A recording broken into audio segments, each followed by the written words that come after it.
New York থেকে একের পর এক বিরাট বিরাট সুখবর আসছে বাংলাদেশের জন্য, বাংলাদেশের রাজনীতির জন্য, বাংলাদেশের ভবিষ্যতের জন্য, বাংলাদেশের মুক্তিকামী জনতার জন্য। আমি একটা কথা বলেছি যে বাংলাদেশের রাজনীতি দফারফা হবে নিউ ইয়র্কে। গায়েশ্বর বাবু তো একজন গুরুত্বপূর্ণ নেতা। এখন চিন্তা করেন, এই মোবাইলটা যার হাতে গেছে তার ব্যক্তিগত অনেক কিছু জেনে যাবে তো, কারণ হোয়াটসঅ্যাপ মেসেঞ্জারে অনেক কিছু লেখালেখি হয়, কি সর্বনাশের কথা না? কিন্তু প্রশ্ন হইল যে নেতার আশেপাশে কারা ছিল। একটা কথা বলেছেন প্রধান নির্বাচন কমিশনার যে বাংলাদেশে কাজ করা খুবই ডিফিকাল্ট। এটা আমি বুঝি যে তিনি হয়তো আস্তে আস্তে বিপদ টের পাচ্ছেন, অর্থাৎ চাপ কিন্তু পড়ছে নির্বাচন কমিশনের উপর। বাংলাদেশ জামাত ইসলামী বাংলাদেশের মানুষের হৃদয় জয় করার পরে এবার মার্কিন যুক্তরাষ্ট্রে গিয়ে পুরা আমেরিকাবাসীর অর্থাৎ প্রবাসী আমেরিকা যারা বাংলাদেশি নাগরিক যারা আমেরিকায় বসবাস করে তাদের হৃদয়টা তিনি জয় করে নিয়েছেন। দর্শক, আজকের এই ভিডিওটি দেখলে আপনারা রীতিমতো অবাক হয়ে যাবেন। আপনারা জানেন ইতিমধ্যে আওয়ামী লীগ সরকারের পতন হয়েছে। এখন ক্ষমতায় আছেন অন্তর্বর্তী সরকার ডক্টর মোহাম্মদ ইউনূস। অন্তর্বর্তী সরকারের মাননীয় উপদেষ্টা ডক্টর মোহাম্মদ ইউনূস থাকাকালীন দেশে কি কি ঘটনা ঘটে যাচ্ছে তা আপনাদের প্রমাণ সহকারে দেখ। নিউ ইয়র্ক থেকে একের পর এক বিরাট বিরাট সুখবর আসছে বাংলাদেশের জন্য, বাংলাদেশের রাজনীতির জন্য, বাংলাদেশের ভবিষ্যতের জন্য, বাংলাদেশের মুক্তিকামী জনতার জন্য। আমি একটা কথা বলেছি যে বাংলাদেশের রাজনীতি দফারফা হবে নিউ ইয়র্কে। মাননীয় প্রধান উপদেষ্টা 6 গুরুত্বপূর্ণ রাজনীতিককে মূলত নিউ ইয়র্কে নিয়ে গিয়েছেন রাজনীতির একটা দফারফা করার জন্য।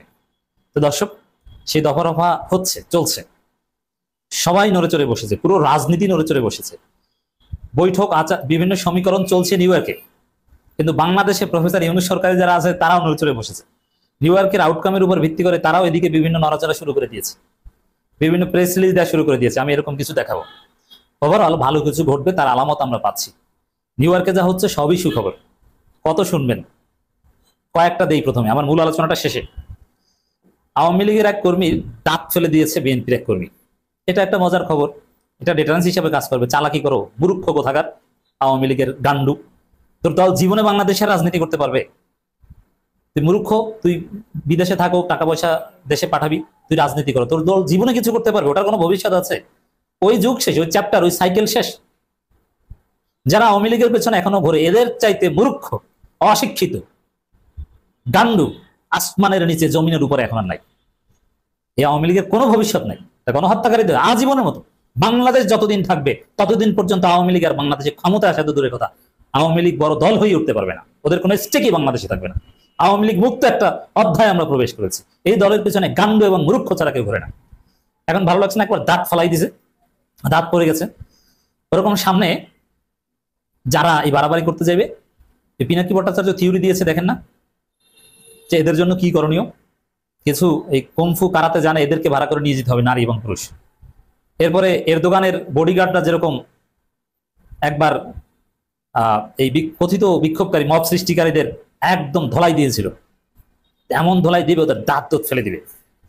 তা একটার দাঁত ফেলেছে, ভবিষ্যতে আওয়ামী গান্ডুরা আমেরিকা হোক আর ইংল্যান্ডে হোক এরকম আকাম করতে, ওদের কতজন আর যে দাঁত ফেলে দেয় এর কোনো ঠিক নেই।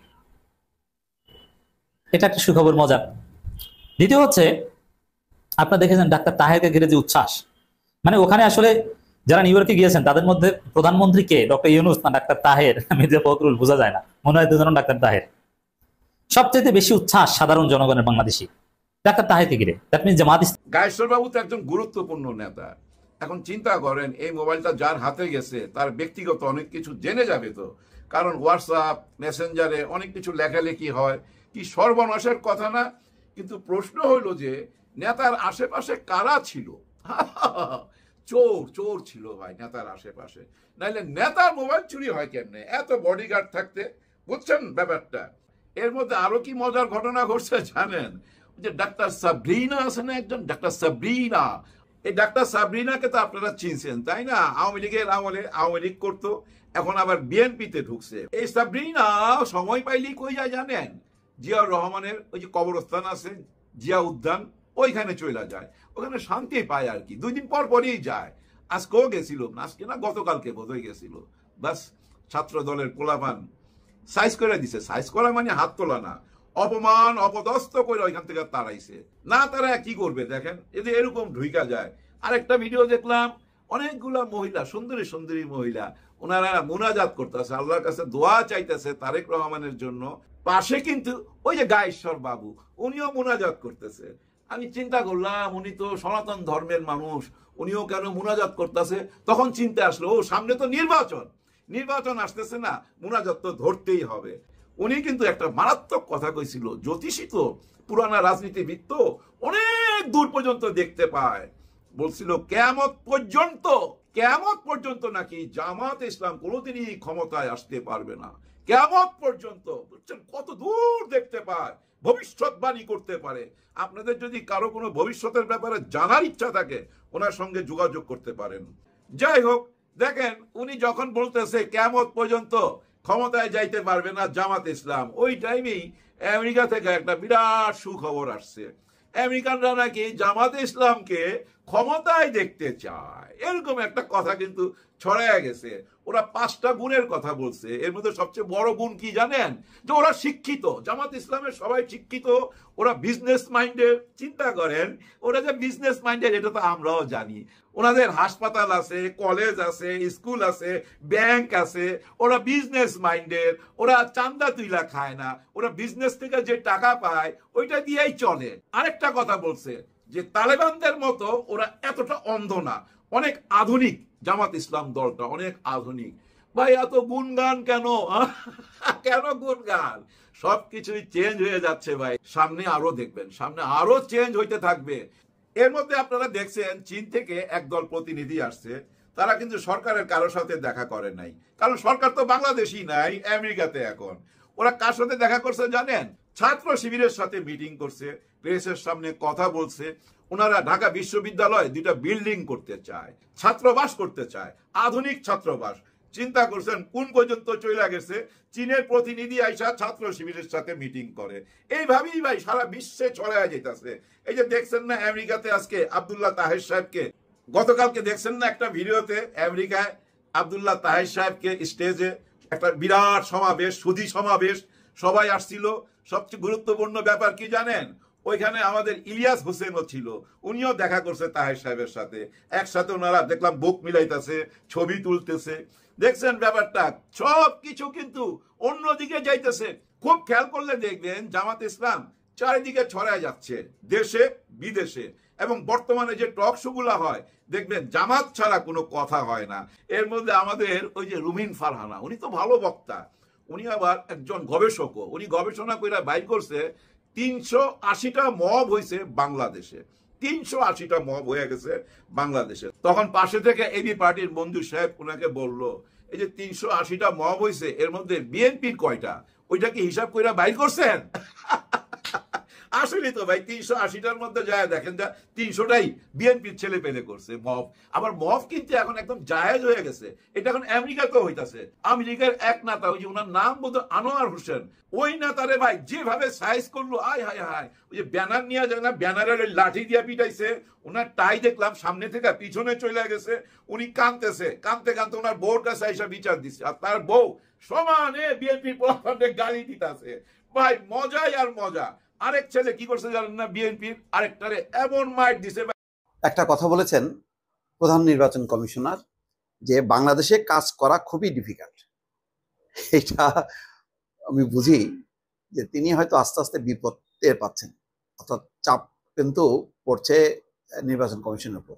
নির্বাচন যত মানে কাছে আসতে থাকবে, তত বেশি চাপের মধ্যে, তত বেশি চ্যালেঞ্জের মধ্যে পড়তে যাবেন তিনি। এবং সেই কারণেই তিনি বলছেন বাংলাদেশে কাজ করা খুবই ডিফিকাল্ট। সেটা হচ্ছে নির্বাচন কর্মকর্তা সম্মেলন 2005-এর এক অনুষ্ঠানে বাংলাদেশ ইলেকশন কমিশন অফিসার্স অ্যাসোসিয়েশনের সবাই সেই কথাই তিনি বলছেন। কি বলছেন একটু শুনি। বলছেন যে বাংলাদেশে কাজ করা খুবই ডিফিকাল্ট, পার্টিকুলারলি যে অবস্থার মধ্য দিয়ে দেশ যাচ্ছে, আপনি কাজ আদায় করে নেওয়া কিছু কিছু লোকের পক্ষে খুবই সুবিধা, আর বেশিরভাগের পক্ষে লোকের জন্য খুব ডিফিকাল্ট।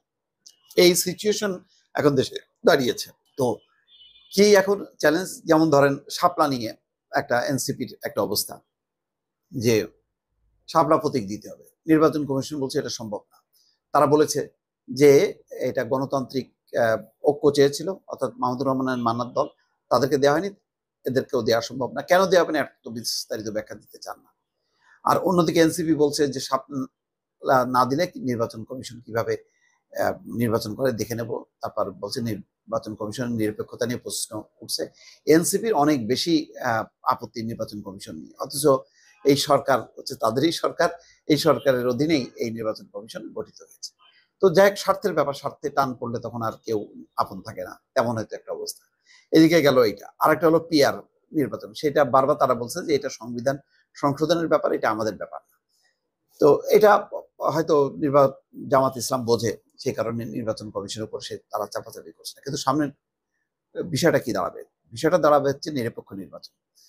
পুলিশ প্রশাসন নির্বাচন কমিশনের কথা শুনবে নাকি শুনবে না? রাজনীতিতে বড় বড় পক্ষগুলো হচ্ছে জামাত, বিএনপি, এনসিপি, এই পক্ষগুলোকে সন্তুষ্ট করে নির্বাচন কমিশন কিভাবে সম্পাদন করবে তার তো নির্ভর করতে হবে প্রশাসন, পুলিশ, এদের উপরে। এই প্রশাসন, এই পুলিশ যে কত দুর্বল এটা তো মানে বলার অপেক্ষা রাখে না। এখন ভরসা সেনাবাহিনী বা সশস্ত্র বাহিনী, তাদের উপর নির্ভর করে কি নির্বাচনে বৈতরী পার হওয়া যাবে কি যাবে না, অনেকগুলো প্রশ্ন কিন্তু সামনে আসছে। অর্থাৎ নির্বাচনের সময়টা যত কাছাবে তত বেশি কিন্তু চাপ পড়তে থাকবে নির্বাচনী কর্মকর্তাদের উপর, এবং আলটিমেটলি যদি নির্বাচনটা ভালো না হয়, নির্বাচনে যদি কারচুপি হয়, নির্বাচনে যদি জবরদস্তি চলে, তখন কিন্তু নির্বাচন কমিশনকে দায়ী করা হবে। সেরকম কিন্তু পরিস্থিতি বলেই কিন্তু বলছেন যে একটা ডিফিকাল্ট সিচুয়েশন এখন, এবং এটা আস্তে আস্তে মাত্রাটা বাড়বে। তবে এখন পর্যন্ত যেটা দেখা যাচ্ছে যে এম নাসিরউদ্দিন তিনি কিন্তু যথেষ্ট শক্তভাবে বিষয়গুলি মোকাবেলা করছেন। এইটা কতখানি তিনি, যেহেতু সুবিধা হলো যে তার উপরে যে বসে আছে যে সরকার, সে সরকার তো নিরপেক্ষ সরকার, ইউনূস সরকার তো ডেকে সরাসরি নির্দেশ দেবেন না, এবং এই কারণে বলছে যে সরকারের পূর্ণ আস্থা আছে নির্বাচন কমিশনের উপর। কিন্তু সরকারের আস্থা এখানে বড় কথা না, রাজনৈতিক দলগুলোর আস্থাটা বড় কথা, এবং সেটা অর্জন করা কতটা সম্ভব হবে সেটাই এখন নির্বাচন কমিশনের জন্য বড় চ্যালেঞ্জ। হয়তো সেই কথাটাই সিসি উল্লেখ করেছে। বাংলাদেশ জামাত ইসলামী বাংলাদেশের মানুষের হৃদয় জয় করার পরে এবার মার্কিন যুক্তরাষ্ট্রে গিয়ে পুরা আমেরিকাবাসীর, অর্থাৎ প্রবাসী আমেরিকা যারা বাংলাদেশি নাগরিক যারা আমেরিকায় বসবাস করে, তাদের হৃদয়টা তিনি জয় করে নিয়েছেন। কিভাবে জয় করেছেন এবং সেখানে তিনি কিছু বক্তব্য দিয়েছেন, ঐতিহাসিক যে বক্তব্যটা যুগ যুগ ধরে বাংলাদেশ যতকাল টিকে থাকবে তার এই বক্তব্য ততকাল বাংলাদেশের মানুষের সাহস এবং শৌর্যবীর্যের প্রতীক হয়ে দেখা দেবে। কি বক্তব্য দিয়েছেন আমি সেটা বলছি, তার আগে আসুন আমরা একটা ছোট্ট ভিডিও ক্লিপ দেখি। ভিডিওগুলো এই জন্য দেখতে হয় যে ওগুলো আমাদের চোখে প্রশান্তি বয়ে আনে আর হৃদয়ে নিয়ে আসে অনাবিল শান্তি। আপনারা জানেন যে আক্তারের উপরে ডিম নিক্ষেপ করেছিল যুক্তরাষ্ট্র প্রবাসী এক বাংলাদেশি কুলাঙ্গার। এই কুলাঙ্গার আক্তারের উপরে ডিম নিক্ষেপ করার পরে তাকে তো নিউ ইয়র্ক পুলিশ হাতকড়া পরিয়ে নিয়ে গেল থানাতে নিয়ে যে সেখানে অবশ্য পরে মুসলেকা দিয়ে তাকে ছেড়ে দেওয়া হয়েছে। তো এই কুলাঙ্গারকে সাথে সাথে শেখ হাসিনা, ভারত থেকে পলাতক শেখ হাসিনা ফোন করে তাকে বাহবা দেওয়ার জন্য। আসলে বিষয়টা হচ্ছে কি, মানুষ যখন তার আর সামনে কোনো আশা কিছুই থাকে না, সবকিছু যখন ধ্বংস হয়ে যায়, গভীর সমুদ্রে পরে যখন সে হাবুডুবু খেতে থাকে, তখন তার সামনে দিয়ে যদি একটা খড়ের কুটো ভেসে যায়, ওইটাকে ধরেই সে বাঁচার আপ্রাণ চেষ্টা করে এবং ভাবে যে এই খড়ের কুটোই হয়তো তাকে তীরে পৌঁছে দেবে। শেখ হাসিনার অবস্থা এখন এরকম। সে বাংলাদেশের মানুষ তাকে যা করেছে এটা সে কোনো মতো অবস্থায় ভুলতে পারছে না। আর এই না ভুলতে পারার ক্ষত থেকে, না ভুলতে পারার যন্ত্রণা থেকে পৃথিবীর আনাচে কানাচে যদি জুলাই গণ অভ্যুত্থানের পক্ষের কোনো শক্তির উপরে কেউ সামান্য একটু পিঁপড়া একটা কামড় মেরেছে, সাথে সাথে ওই পিঁপড়াকে এই স্যাডিস্ট, এই সাইকোপ্যাথ মহিলা তাকে ফোন করে অভিনন্দন জানায় যে খুব ভালো করে কাজ করেছো, খুব বাপের বেটার মতো কাজ করেছো বেটা, এরকম একটা অবস্থা। তো আমরা সেটা দেখলাম। তো আর একজন পকেটমার, আওয়ামী লীগের এক পকেটমার, সে নাকি যুক্তরাষ্ট্রের আওয়ামী লীগের সভাপতি। সে জাতিসংঘে প্রফেসর ইউনূস যেখানে ভাষণ দিচ্ছিলেন সেখানে অনেক বিএনপি জামাতের নেতাকর্মীরা ভিড় করেছে, অনেক লোকের সমাগম। এই চোর নাকি ওইখানে পকেট মারতে গেছে। সাংবাদিকরা তাকে প্রশ্ন করছে যে আপনি এখানে আজকে এই অবস্থায় কেন আসছেন? বলছেন না, আমি এমনি ঘুরতে আসছিলাম। তো এমনি ঘুরতে আসছো, ওখানে জানো না তুমি যে বিএনপি জামাতের লোকজন আছে? ওখানে গেলে আজকে কয়েকদিন আগে যে দুর্ঘটনা তোমরা ঘটিয়েছো, মানুষ তো সারা বাংলাদেশের মানুষ পৃথিবীর আনাচে কানাচে যেখানে আছে, তোমাদের উপরে তো বারুদ হয়ে আছে, তোমাদের পাইলে তো একবারে গুড়া গুড়া করে ফেলবে। তাহলে এটা জানার পরেও তুমি সেখানে গিয়েছো, নিশ্চয় তোমার উদ্দেশ্য ছিল পকেট মার। তো ওইখানে যাবার পরে তারপরেরটা ইতিহাস, মানে এমন পিটানো পিটাইছে, আক্তারের উপরে ডিম নিক্ষেপের যে প্রতিশোধ পুরাটা নিয়েছে, নেয়ার পরে নাক মুখ ফাটায় দিছে, ফাটায় দেওয়ার পরে এবার দেখুন মানে কিভাবে ভ্যা ভ্যা করে কান্নাকাটি করছে। মানে এরকম ছাগল হয় কেউ, কান্নাকাটি করছে দেখুন।